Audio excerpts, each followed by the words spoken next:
called Pothead Punditry.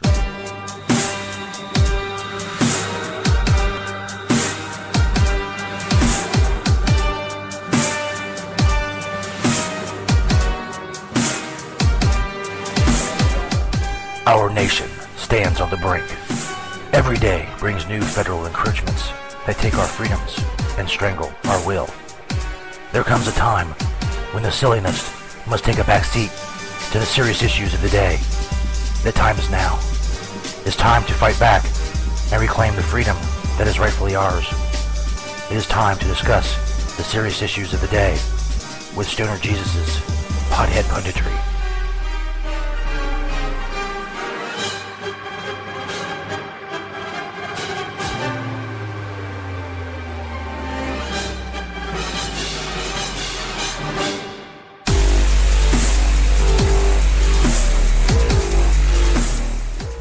Yes, it is. Pothead Punditry. This is Pothead Punditry episode 23. We put all the episodes of Pothead Punditry up on YouTube. There is a link at stonerjesus.net to our YouTube page. The 22 episodes we have up there so far.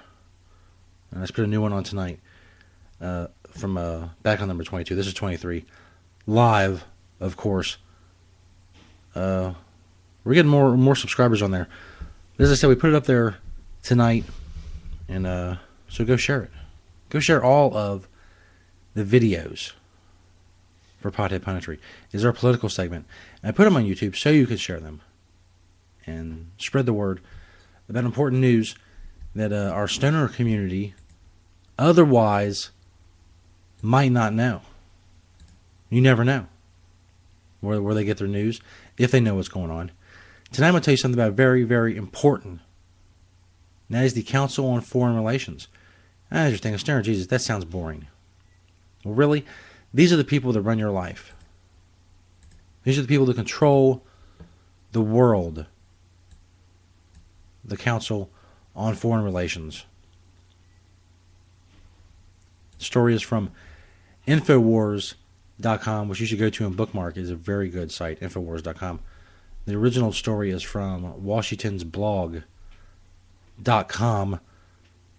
From the article, Congressman Oscar Callaway lost his congressional election for opposing U.S. entry into World War I. This is back in the early 1900s. Before he left office, he demanded an investigation into J.P. Morgan and Company for purchasing control over America's leading 25 newspapers in order to propagandize U.S. public opinion in favor of his corporate and banking interests, including profits from U.S. participation in the war. Of course, you know anything about history. World War I was a war we had no business being in whatsoever. The article continues. Mr. Callaway alleged he had the evidence to prove Morgan Associates were working as editors to select and edit articles, with the press receiving monthly payments for their allegiance to Morgan. One of the leading papers, the New York Times, printed the story of Congressman Callaway's call for an investigation from D.C., but the editor chose a curious, obfuscating headline. For press investigation, Moore asked inquiry into charges on preparedness campaign. I don't know what the fuck that means. I guess nobody back then would know what it means either. The U.S. eventually followed opinion leaders into the war, despite no national security risk, from the sinking of a British ship carrying over 4 million rounds of ammunition to kill Germans, and Germany's offer to Mexico to attack the U.S. with an empty promise of German help if and only if the U.S. declared war on Germany first. And there's a link to a telegram that shows that Mexico rejected this offer immediately as a military impossibility and a ploy for Americans to busy themselves killing Mexicans instead of Germans. The U.S. then imprisoned people who questioned the war, and there's a link to that, to an Examiner.com article, including U.S. candidates for president. Congressman Callaway joined, very curiously named, Congressman Abraham Lincoln in being deposed from Congress for challenging lying war rhetoric and being branded as unpatriotic. Does that sound familiar? I found no follow-up report, the article continues, of Mr. Callaway's request for investigation. However, we have abundant evidence that the U.S. corporate media is controlled for propaganda in our world of the present to cover up U.S. history of unlawful the U.S. history of unlawful wars. Consider this one example. This is also from Examiner.com. The Church Senate Committee hearings had the cooperation of CIA Director William Colby's testimony that over 400 CIA operatives were controlling U.S. corporate media, reporting on specific issues of national interest in what they called Operation Mockingbird. This stunning testimony was then confirmed by Pulitzer Prize reporter Carl Bernstein's research and reporting. Of course, corporate media refused to publish Bernstein's article, and it became the cover story for Rolling Stone. The point is, the Council on Foreign Relations. I have a little clip here that I want to play. It'll give you a better idea of who they are and what they do. We'll come back and I'll make a little commentary on it, and we'll talk about what happened in Florida, the GOP nomination with Romney. And if you want to learn more about this, go Google Council on Foreign Relations and see for yourself. Watch the videos for yourself and judge for yourself, as they say. Here's a little audio clip. It's actually a video on YouTube. You can just you put in the search Council on Foreign Relations, and you can get the video and share it with everyone on your social networks. Council on Foreign Relations. Excuse me. Pothead Punditery episode 23 on the Stoner Jesus Show. Listen to this. Learn who are the people who pull the strings. Whether you're talking about Obama or Romney or Gingrich or any other foreign leader. You can go to Europe and find the same thing. They're all controlled by the same people. And it's been that way for over 100 years. And like I said before, if you you can dismiss something as a conspiracy theory, but look it up for yourself. Watch the videos, especially on YouTube. YouTube is a great place for that because it's very visual, and there's documentaries and such that you can look at. Here's a little clip that tells you about the Council on Foreign Relations, who they are and what they do. Pothead Punditry. We'll be back after this.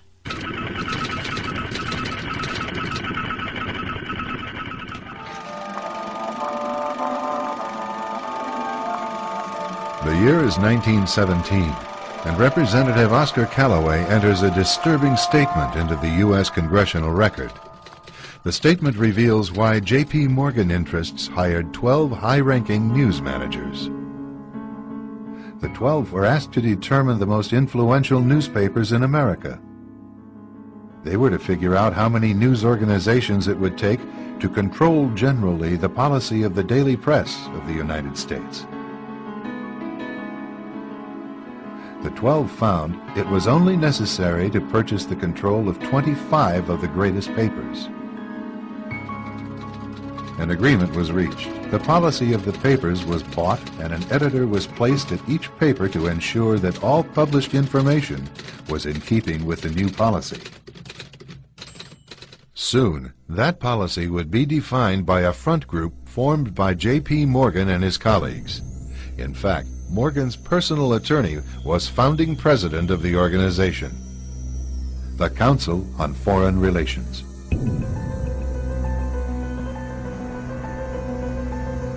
Today, the CFR maintains that its goal is to increase America's understanding of the world. However, the actual objective of this highly exclusive club is revealed by the rare admissions of the insiders themselves. In the early 60s, a Georgetown University professor collects information for a book favorable to the network of powerful men who founded the CFR. For 2 years, Professor Carroll Quigley is allowed to examine the confidential papers and secret records of this network. Quigley reveals that these men aim to create a world system of financial control in private hands, able to dominate the political system of each country and the economy of the world as a whole. In short, they seek total and quiet control of the entire world.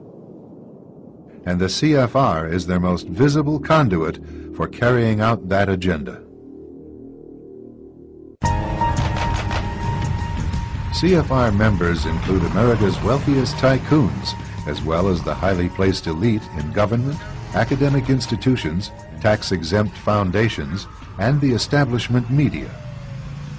Ruling Class Journalists, written by Richard Harwood, describes the CFR membership as the ruling establishment in the United States. The Washington Post article boasted that news reporters who are CFR members do not merely analyze and interpret foreign policy for the United States, they help make it. Who are these policymakers? Many of their faces are familiar. NBC's Tom Brokaw, CBS's Dan Rather, ABC's Barbara Walters, Jim Lehrer of PBS, William F. Buckley of National Review, media mogul Rupert Murdoch, owner of the giant multifaceted News Corporation. These media heavyweights, and many others like them, are members of the CFR. Powerful corporations are also invited to become members. At the close of the 20th century, CFR influence presided over far-reaching consolidations of media control. In 1995, CFR members Michael Eisner of Disney and ABC's Thomas Murphy merged their media empires. Soon after the merger, the Disney-ABC empire becomes a CFR corporate member. In the year 2000, the world's largest internet service provider, America Online, joins forces with Time Warner, one of the world's largest news organizations. The CEOs favoring the move are CNN's Thomas Johnson and Time Warner's Gerald Levin, both CFR members. Once again, another media giant is created under the shadow of CFR influence. Today, an elite handful of individuals define the agendas that are supported by the empire of establishment news. This dovetails nicely, of course, into what happened in Florida tonight. If you consider the Council on Foreign Relations, they would hate to have someone like Ron Paul become president of the United States. Florida primary tonight, GOP, Republican Party. Mitt Romney, 46%. Newt Gingrich, 32%. Rick Santorum, 13%. Ron Paul, 7%. From the DrudgeReport.com, click a delegate count. Mitt Romney has a total of 87 delegates. Gingrich 26, Santorum 14. They have Paul at 4 delegates. I don't know. I've said many times, and I'll continue to say it, Ron Paul should run a third party. Damn, I don't want to close that. Run as a third party candidate to continue to get these issues out there and talk about what's going on. Other shit real quick from thedrudgereport.com.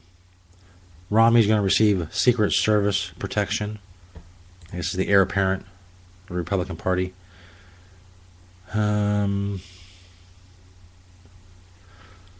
Ron Paul ready for caucus states. He's going to hang in there as long as he can. He can raise plenty of money. Gingrich vows to fight on, an evil, fat little fucking troll. Of course, war, possibility of war, goes on.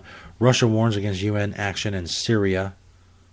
Russia's ready to go to war over Syria. China's ready to go to war over Iran. We say Iran has nuclear weapons, but we have no proof. We say we're going to embargo Iran. They say if you do that, we will close off the Strait of Hormuz in the Persian Gulf and cut off oil supply, 40% of the world's oil supply, and crash world economies. And of course, we say if you do that, we will bomb the holy fucking shit out of you, and on and on and on. It's war. That's what it's always been about. You go back to the beginning of the CFR piece. World War I. It's all the same thing. We have been a perpetual war, really, if you think about it, since we entered World War II. You have the Cold War, you have Korea, you have Vietnam, a bunch of little wars. Then, of course, we got back to big wars. 2 of them with Iraq. 1 in Afghanistan. More to come. Report on the DrudgeReport.com, Iran willing to attack on U.S. soil. That's good to know. There's many reports about Israeli agents who are already in Iran killing people, nuclear scientists, and the like.